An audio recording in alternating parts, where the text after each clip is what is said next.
দাঁড়ান দাঁড়ান, নেন নেন।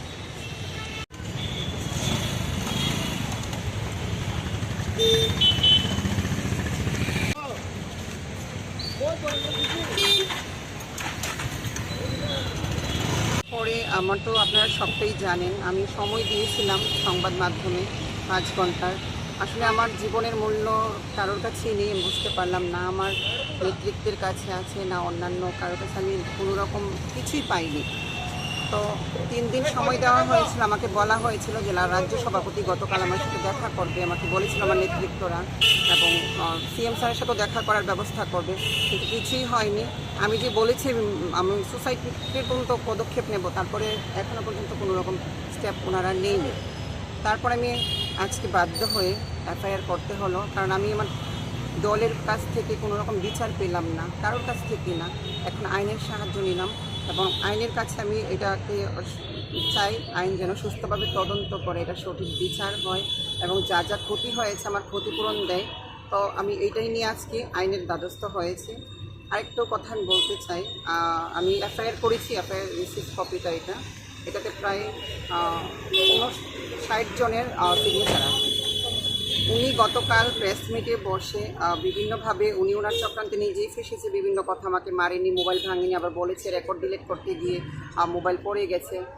আবার বলেছে যে আমি নাকি ওনার অফিসে গিয়ে টেবিল থাপড়ে ওনারকে বলেছি ওনার পদত্যাগ করাবো 6 মাসের মধ্যে। তো আমি বলতে চাই কর্পোরেটর মহোদয়াকে, যদি 6 মাসের মধ্যে আমি ওনার ওয়ার্ডে গিয়ে থাকি আর 2 মাসের আগে, তো অবশ্যই ওনার বাইরে সিসিটিভি ফুটেজে থাকা দরকার যে এই 2 মাসের মধ্যে আমি ওয়ার্ডে গেছিলাম কি না, এবং ওয়ার্ডে যারা যারা ছিল তারাও সাক্ষী থাকা দরকার যে কোন মানুষটা এসে টেবিল থাপড়ে কর্পোরেটরকে বলেছে। আর কর্পোরেটর মহোদয়া এটাও ভুলে গেছেন উনি যে মিথ্যে কথারও একটা সীমা থাকে, উনি প্রমাণ করে দিলেন উনি মিথ্যে কথা বলে, যে কী কী মিথ্যে কথা উনি বলেছেন, কতটুকু মিথ্যে কথা বলেছেন। তো আমি এইটাই চাইবো সঠিকভাবে তদন্ত হোক। আর কর্পোরেটর মহোদয় কালকে আরেকটা কথা বলেছেন যে অর্জুন দাসকে আমার সাথে জড়িত করেছেন, যে অর্জুন দাস আসলে কি পাড়া প্রতিবাসী একজনের জন্য গেলেই তাকে সাপোর্ট করা হয় না। আমার কর্পোরেটর মহোদয়া সম্পূর্ণভাবে ড্রাগসের সাথে জড়িত। আমি বিশাল বড় একটা কথা বলছি, কারণ আপনারা দেখতে পারেন 1/12/2024 আমি একটা ড্রাগস বিরুদ্ধে একটা আমার এই এলাকা যেন ড্রাগস মুক্ত হয় সেটাকে নিয়ে একটা কমপ্লেন লিখেছিলাম এবং কর্পোরেটর মহোদয়ের কাছে গিয়েছিলাম যে ম্যাডাম আপনি এটাতে নিজ স্বাক্ষর এবং আপনার সাপোর্টে যেন এই এরিয়াটা নেশামুক্ত করতে পারি, আপনি সাপোর্ট করুন। উনি আমাকে বললেন পায়েল বসো, মাথা ঠান্ডা করে আমাকে বসিয়ে বলল যে কি হলো, তারা করুক, তুমি তো এখন কিছু করো না কাজ, আমি তোমার ওয়ার্ডে একটা প্রত্যেক মাসে 10,000 টাকার মতো একটা ব্যবস্থা করে দেবো, তারা করুক, তুমি এইসবে যাও না। কর্পোরেটর মহোদয় নিজেই কইছে। তারপর আমি একা এই ড্রাগস মুক্ত অভিযান নিয়ে আমি কমপ্লেন করছি এবং পুলিশ যেন প্রত্যেক দিন 3 থেকে 4 বার মানে ওইখানে যায় এবং ওই এরিয়াটাকে দেখে সুস্থভাবে ড্রাগস মুক্ত অভিযানের জন্য আমি একা লড়াই করেছি সর্বপ্রথম। তো কর্পোরেটর মহোদয়া যেইভাবে বললেন কার কার সাথে নিয়ে জড়িত করলেন, আমার কেউ নেই।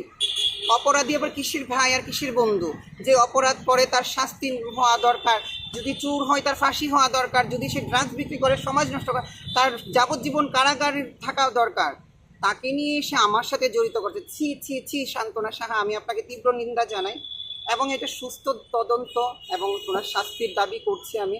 আরেকটা কথা আমি শেষবারের মতো বলে রাখি, আমি কর্পোরেটরের পদত্যাগ সেই কারণে চাইলাম, কারণ আমি চাই সংবাদ মাধ্যমে যেন এটাকে ভালোভাবে দেখানো হয়। আমার 7টা বুথ সভাপতিকে ডেকে জিজ্ঞেস করা হোক যে প্রত্যেকটা বুথকে উনি কীভাবে ধ্বংস করছে, সাধারণ মানুষকে কিভাবে উনি নষ্ট করছে। আজ 4 দিন পরে আমি আন্দোলন করার কারণে আজ 4 দিন পর ব্যাগ নিয়ে গেছে খাওয়ার দিতে এবং ফটো তুলে তাও তাদের দিয়ে ফটো তোলাচ্ছে যারা মনে করেন গরিব অংশের মানুষরা আছে, যারা মনে করেন একটা বিস্কুটের পেলেও খুশি তারা মারপিট খেয়েও ভুলে যায়, তাদের হাতে ব্যাগ ধরিয়ে ভিডিও করে বলছে তোমাদেরকে আমি দেখিনি। আর এই কর্পোরেটর মহোদয়াকে আমি আবারও মহোদয়া বলে সম্মান করে বলছি, আপনি আপনার এই মিথ্যে বলা আগে শিখুন। আপনি তো মিথ্যেও বলতে পারেন না, কারণ আপনার কথাই আপনি সেই কালকে প্রেস মিটেই অনেক কিছু ধরা পড়েছেন। আপনি আমাকে কিছু করেননি বলেছেন রাজ্য নেতৃত্বের কাছে, আবার বলেছেন রেকর্ড ডিলিট করার জন্য আপনি আমার হাতে ফোন নিয়েছেন, ফোন পরে ভেঙে গেছে। সেই কী রকম রেকর্ড আসলো, কারণ আপনি ড্রিঙ্কস করা অবস্থায় ছিলেন, আপনি মদ খেয়ে আমার উপর আক্রমণ করেছেন, সেইটা রেকর্ড আমার ফোনে ছিল, সেটা ডিলিট করতে গিয়ে আপনি এইসব করেছেন কাণ্ড। আর এত সহজে পার পাবেন না, সেই রেকর্ডগুলো আছে। মোবাইল ভেঙেছেন, ভিতরের ডেটা কিন্তু ডিলিট হয়নি। মোবাইল রিপেয়ার হবে, ঠিক হবে, ডেটাগুলো ভাইরাল হবে মিডিয়ার মাধ্যমে।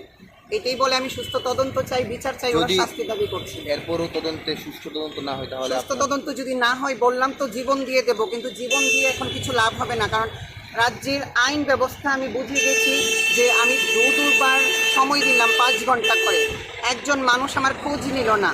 আমি আগুন জ্বালিয়ে মরে গেলে হয়তো সুইচ অফ হয়ে যাবে সবটা, নারীদের উপর অত্যাচার চলে যাবে, অপরাধকে তারা প্রশ্রয় দিয়ে রাখবে, কিন্তু আমি অপরাধকে প্রশ্রয় দেব না। আবারও আমি রাজ্যের মুখ্যমন্ত্রীর দৃষ্টি আকর্ষণ করে বলছি যেন এটাকে সুস্থ তদন্ত করা হয়, ওনার বিচার হয়, এবং এই কর্পোরেটর যদি পদত্যাগ না করে তাহলে রাজ্য কোনোদিন ঠিক হবে না। এবং ওনার থেকে দেখে রাজ্যের হাজারো ভোটার এখন ক্ষুব্ধ হয়ে আছে।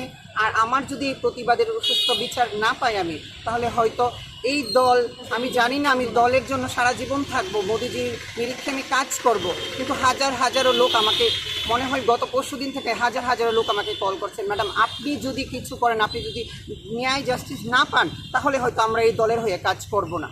আচ্ছা, এই মহিলা, এই যে কর্পোরেটর, ওনার নামে তো আগেও একাধিকবার কমপ্লেন এসেছে। আসলে উনি বরাবর এরকম, আপনি বুঝতে পারেন না, আমি এইটা নিয়ে গেছি এটা সভ্য সমাজের ভালো কাজের জন্য। উনি আমাকে বসিয়ে বললেন 10,000 টাকা করে মাসে দেবে, যেন আমি নেশা বিরোধী যারা তাদের এগেনস্টে কাজ না করি, এটি কমপ্লেন যেন জমা না দিই। জিজ্ঞেস করুন, আমি একা এসে এই কমপ্লেন জমা দিয়ে গেছি নেশার বিরুদ্ধে, যেন আমার এই সমাজকে ভালো করা হয়, এই সমাজের ইউথ জেনারেশন যেন সুস্থভাবে চলাফেরা করতে পারে। ওই কর্পোরেটর কালকে আমাকে অপরাধীর সাথে জড়িত করছে, আর এই অপরাধী হলে তাকে ফাঁসি দিন। আইন ব্যবস্থায় যা থাকে তার উইথ এভিডেন্স তাকে শাস্তি দেওয়া হোক। কর্পোরেটর মহোদয়, আপনাকে এখনও বলছি, মিথ্যের আশ্রয় নেওয়া বন্ধ করুন। মিথ্যের আশ্রয় নিয়ে আপনি নিজেই ফেসে যাচ্ছেন। আপনি যে অপরাধ করেছেন, আপনার অপরাধ এখন পরিষ্কার জলের মতো সমাজের মানুষের কাছে, আইনের কাছে, প্রশাসনের কাছে, এবং রাজ্য নেতৃত্বের কাছে, মিডিয়া ভাইদের কাছে। আমি মিডিয়া ভাইদের মাধ্যমে এটা চাই